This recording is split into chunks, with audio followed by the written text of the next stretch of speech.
이찬진 금융감독원장은 올해 업무 계획을 발표하는 기자 간담회에서 지난 주말 발생한 빗썸의 비트코인 오지급 사태를 직접 거론했습니다.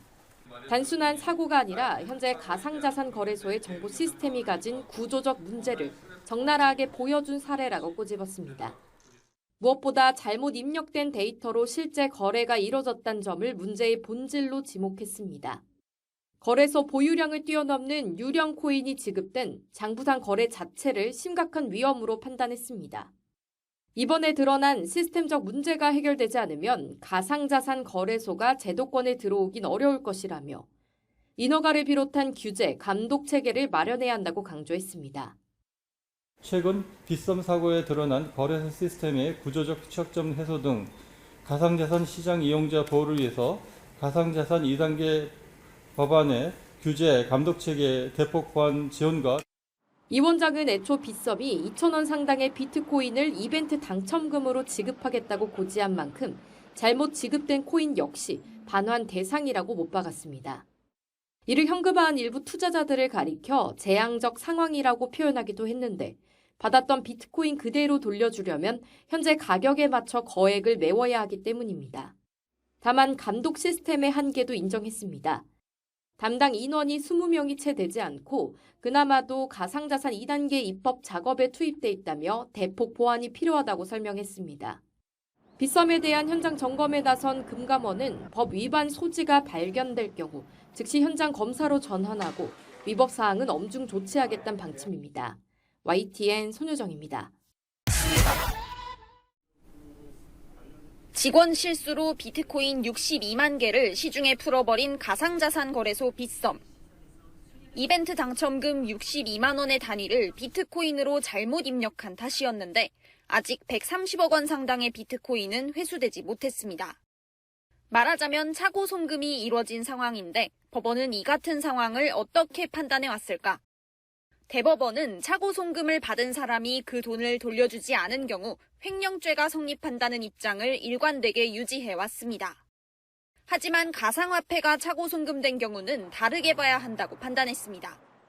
대법원은 가상자산이 재산상 이익에는 해당하지만 법정화폐인 원화에 준하는 법적 규제가 이뤄지지 않는 만큼 가상화폐를 원화와 똑같이 보호해야 하는 건 아니라고 봤습니다. 잘못 송금된 가상화폐를 돌려주지 않더라도 형사처벌은 불가능하다는 겁니다. 다만 해당 판례가 나온 2021년과 지금의 상황이 달라졌다는 점은 살펴볼 부분입니다. 불공정거래 규제에 초점이 맞춰져 있긴 하지만 지난 2023년 가상자산 이용자 보호법이 제정됐기 때문입니다. 이 때문에 법조계에서는 해당 법률로 기본적인 규율이 이뤄지고 있고 가상자산 거래가 점차 활발해지고 있는 현실을 고려하면 기존 판례가 유지되기 힘들 거라는 의견도 나옵니다. 일상적인 거래가 이루어지고 거래소를 통해서 환금이 되는 건데 그 엄격하게 해석하는 기준에 의하더라도 2021년과 2026년 천지 차이예요. 가상자산의 유통 전반을 다루는 디지털자산 기본법이 국회에 계류 중인 가운데 민법에 규정된 부당이득 반환 청구 소송은 가능하다는 게 대법원을 비롯한 법조계의 공통된 의견입니다. YTN 신계입니다. 이찬진 금융감독원장이 오늘 기자 간담회를 열고 5기입, 즉 단위를 잘못 기입해 거래가 실현됐다는 게 문제의 본질이라고 강조했습니다. 이 원장은 5기입이 가능한 전산 시스템에 대해 집중적으로 우려하고 있다고 말했습니다. 이어 이 문제가 해결되지 않는 한 가상자산 거래소를 제도권으로 진입시키기 어렵다고 덧붙였습니다. 이 문제가 해결되지 않으면 인허가 리스크까지 발생할 수 있게 하는 규제와 감독 체계 강화가 필요하다고 강조했습니다. 2단계 디지털 자산 기본법 입법 과정에서 강력히 보완해야 할 과제가 빗썸 사태로 도출됐다고 말했습니다. 이 원장은 또 잘못 지급된 비트코인은 반환 대상이라는 점을 분명히 했습니다.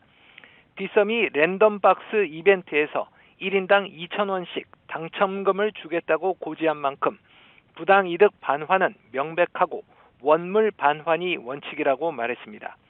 이 원장은 지급된 비트코인을 팔아 현금화한 투자자들은 매도 당시보다 지금 가격이 오른 만큼 재앙적인 상황에 처했다고도 표현했습니다. 원물 반환 때 거액의 추가 비용이 들어가는 점을 표현한 것으로 보입니다. 다만 이 원장은 지급된 비트코인을 빗썸이 보낸 게 맞는지 빗썸에 확인한 사례를 들며 원물 반환을 안 해도 되는 예외적인 경우도 있다고 설명했습니다. 금감원은 빗썸 사태 하루 뒤인 토요일부터 직원들을 현장에 급파해 사실관계 확인과 피해 상황 점검, 빗썸의 내부 통제 시스템 등을 점검하고 있습니다. 빗썸이 보유한 비트코인이 4만 2천 개인데 13배가량인 62만 개가 지급됐고 그중 99.7%가 회수되고 125개는 회수되지 못했습니다. 이번 사태를 통해서 빗썸이 보유량보다 훨씬 많은 비트코인을 어떻게 지급할 수 있었는지를 놓고 의문이 일고 있습니다. 얼마든 가상자산을 찍어내 시세 조종까지 할 수 있는 것 아니냐는 의혹까지 일고 있습니다. 지금까지 YTN 유환홍입니다. 빗썸의 비트코인 오지급 사태 파장이 커지고 있는데요. 화면 보면서 설명드리겠습니다. 네, 지난주 금요일이었죠. 빗썸에서 랜덤박스 이벤트를 하고 당첨금을 줬습니다. 그런데 화면에서 보이는 것처럼 당첨자의 계좌에는 비트코인 무려 2,000개가 찍혀 있죠. 당첨금 액수를 원 단위로 입력을 해야 하는데 실수로 비트코인이라고 입력을 한 겁니다. 졸지에 당첨자들은 벼락부자가 됐는데요. 1인당 평균 비트코인 2,490개를 받았고 일부 고객은 이 비트코인을 즉시 팔았습니다. 때문에 당시 비트코인 가격은 급락했는데요. 자, 이 그래프에서 파란 막대를 좀 집중해서 보시죠. 1억 원에 육박하던 비트코인이 8천만 원대까지 쭉 낙하했습니다. 직원 실수를 못 걸러낸 시스템도 문제였지만 부실한 장부 시스템 의혹까지 불똥이 튀었는데요. 빗썸은 비트코인을 4만여 개 갖고 있는데 이벤트로 잘못 지급한 건 66만여 개였습니다.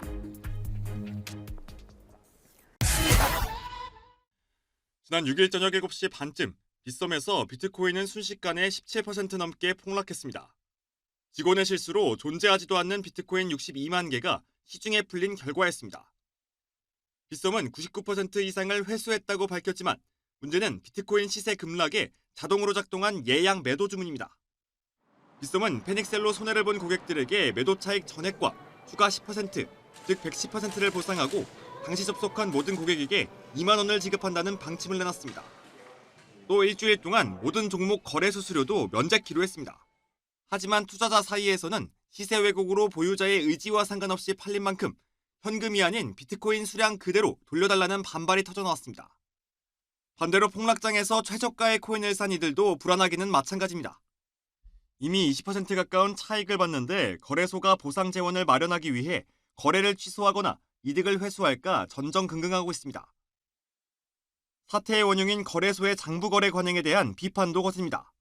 빗썸의 비트코인 보유량은 5만 개 정도인데 실수로 뿌려진 건 무려 12배가 넘는 62만 개.